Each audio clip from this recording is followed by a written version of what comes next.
If you've ever opened up a local Facebook group and within about 30 seconds found yourself thinking, there's absolutely no way these are real opinions, then today's episode is for you. Because I've been collecting posts, and not just posts, but the comments.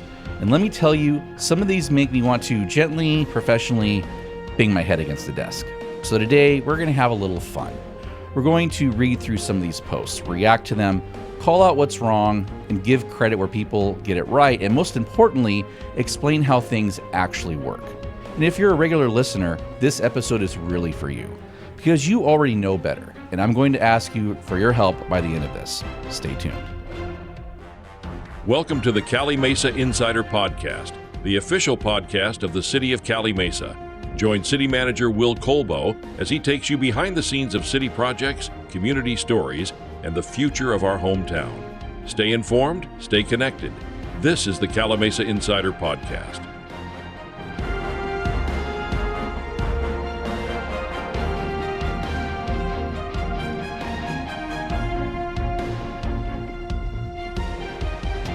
Hello again, everybody, and welcome to another exciting episode of the Calimesa Insider Podcast. Today, I'm going to ask you to indulge me in a little bit of therapy because we're going to venture into the deep, dark world of Facebook and one of its darkest corners, community groups.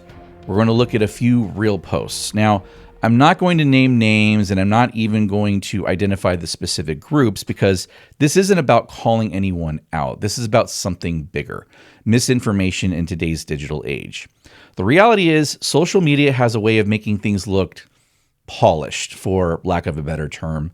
And what I mean by that is there's a segment of the population that gives something more credibility simply because it was said online. The old line, well, it's on the internet, it must be true.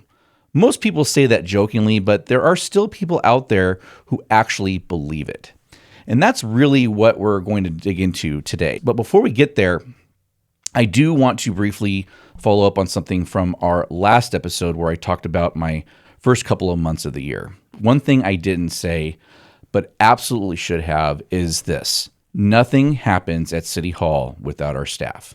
Of everything I do, the most important part of my job is making sure our staff is supported because they're the ones serving you. They're the ones at the front counter. They're the ones in the community fixing things. They're the ones putting on events, making sure planning is done according to code and law, making sure our finances are in order, and making sure our community is safe. Without them, there is no need for me. So I try to say this as often as I can, but it can't be said enough. Thank you to our incredible professional staff for everything you do for this town. Now, before we dive into the chaos, I want to start with something that honestly changed the way I looked at all this when I first met Sam Tolles in late 2024. Sam Tolles is with City Social, and he works with local governments on social media strategy. And in fact, the city of Calimesa was one of his first clients. And here's the reality that Sam points out. Only about 7% of Americans are even in these Facebook community groups. And within those groups, it's usually the same 10, maybe 20, maybe even 30 people commenting on everything. So when you're scrolling and it feels like everyone is upset about something, they're not. It's a very small, very vocal group talking to each other in a loop. And here's the other part. Those groups tend to skew older. Although we trend older than other communities around us, the majority of our community is not sitting in a Facebook comment section arguing about roundabouts. They're on Instagram, YouTube, TikTok, scrolling, sharing, and moving on with their lives. So as we go through this today, just keep that in mind. This is not the entire community. This is a tiny slice of it. But man, it's an entertaining slice. All right, first one. This post shows a crash in a roundabout early in the morning. Two cars, one of them clearly facing the wrong direction. And the caption basically says, looks like someone doesn't know how to use a roundabout. And then the comments begin. We've got everything here. Roundabouts need an age limit. That's a new one. Not sure how that works. Do we card people before they enter? I mean, I'm not sure. Then you've got just make it a stop sign. Of course, because nothing says smooth traffic flow like turning every intersection into a four-way standoff. And then my personal favorite, people confidently explaining the rules incorrectly. There are multiple comments saying things like, whoever gets there first goes first, or it's like a normal intersection, yield to the right. No, it is not. Let's just reset this real quick. So roundabouts are actually very simple. You yield to traffic already in the circle. That's it. If someone is already in the roundabout, they have the right of way. If it's clear, you go. Not stop, not hesitate, not wave people through like you're directing traffic. You go. And yes, someone in the comments section actually got it right. A few people pointed out correctly that it's a yield, not a stop, and that traffic inside the circle has the right of way. Gold star. We like those comments. There were also some people saying roundabouts are more efficient, and they are. They reduce severe crashes, improve traffic flow, and they're used all over the world. This is not some experimental thing we just invented in Yucaipa and Calimesa. Now, are there bad drivers? Yes. The roundabout didn't cause that, though. That existed long before the roundabout. And I will say, one comment actually nailed it. It's not the roundabouts that are the problem, it's the drivers. That's the one. But this is a perfect example of what we see all the time. Something happens, and instead of understanding how it works, the conclusion is, this thing shouldn't exist. All right, next one. This post is about a water quality notice in the Cherry Valley area, hexavalent chromium or chromium-6, which immediately triggers about 47 references to Aaron Brockovich in the comments. And look, I get it.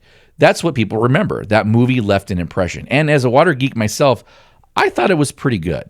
But then the comments just escalate. We go from this is concerning to you can't even wash your hands safely to everyone needs to install a $10,000 filtration system immediately. And then right on cue, you've got someone in the comments selling water systems. Of course, every time. Now, here's what actually is going on. And to be fair, there were a couple of commenters who got this exactly right. The levels being discussed were slightly above California standards by about 1 part per billion with a B, 1. And California standard is already much stricter than federal standards. Also, this is important. It was tied to a specific well, not the entire system. But the law requires notification to everyone. That's why the letter goes out. So when the letter says this is not an emergency, it's not them trying to hide something. That's a regulatory requirement to inform, not a signal that something catastrophic is happening. Now, does that mean we ignore it? No, of course not. But there is a difference between this needs to be addressed over time and we are all in immediate danger from washing our hands. And again, credit where it's due. There were a few people in the comments saying exactly that. Do your homework. This is naturally occurring. It's slightly over the limit. Those are the voices we need more of. But this is how misinformation spreads. One post, a few emotional comments, and suddenly everyone is pricing out reverse osmosis systems. All right, now we get into development. So this post is about the new shopping center coming into Beaumont anchored by Target. And immediately the comments turn into traffic complaints. Why isn't infrastructure done first? And the classic, the city just approves whatever developers want. Now, this one is interesting because some of the frustration is real. Traffic is frustrating. Infrastructure timing is complicated. That's all fair. But the understanding of how this works, not quite there. There's a comment that says something like, the city pushes development for the money and then infrastructure comes years later. Okay, so let's unpack that. Infrastructure, especially anything involving freeways, is often controlled by agencies like Caltrans. And if you listen to the podcast regularly, you know the drill. That process takes years. Funding, environmental reviews, design, right-of-way. It's not something a city can just, at the snap of their fingers, build first. At the same time, development is driven by private investment. A city doesn't go out and recruit a target and assign it to a location like we're placing pieces on a Monopoly board. Retail follows rooftops. Businesses decide where to go based on data, population, income, traffic counts, market demand. And interestingly, there were a couple of comments in here that actually got that right. One person said, if those companies could make money here, they would come. That's exactly how it works. So again, you've got a mix. Some valid frustration mixed with some misunderstanding of who controls what. All right, here's the last one. This post basically says, hey, City of Beaumont, are we done building houses now? Now, Beaumont, I am sorry to keep picking on you, so I apologize. But the comments are exactly what you would expect. No more houses. We're full. We need more businesses instead. And then my favorite response in the entire thread, are we done having babies? That one deserves recognition because it cuts right to the point. You can't say no more housing and also say we want more restaurants, more shopping, more Costco, more Target, which is funny when you think about the last one we looked at with people complaining about Target bringing in more traffic, but I digress. Those things don't just show up unless there are enough people to support them. And to be fair, there were people in the comments explaining that, talking about population, demographics, demand. That's exactly right. There was also a great comment pointing out state law, housing requirements, RHNA numbers, all of that. Cities don't just get to say we're closed. That's not how California works. Now, having said that, however, the city of Calimesa is pushing back on Sacramento for their overreach and eroding of local control on things. The city council just this week approved a letter to Sacramento calling the state out for blaming cities for housing shortages when it's largely policies and regulations of the state that are stifling housing production. Now, there are real concerns about traffic, infrastructure, quality of life. That's absolutely true. Those are real conversations. But the idea that we can just stop growth while still expecting everything else to improve, that's where the disconnect happens. So, here's the takeaway. Most of these comments, they're not coming from a place of bad intent. People care about their community. They're just missing pieces of how things actually work. And that's where you come in. If you're watching this podcast, you already know more than most people in the comment sections. You understand how a development works. You understand how infrastructure gets built. You understand what a yield sign means. So instead of jumping into arguments, here's my ask. When you see something like this, share the podcast, send the clip, help spread actual information. Because the reality is, we're not going to fix misinformation by arguing in Facebook comments, but we can fix it by getting good information in front of more people. And that's exactly what we're trying to do here. So if you enjoyed this one, share it. Send it to someone who still thinks a roundabout works like a four-way stop. And as always, thanks for watching, and we'll see you next time. Take care.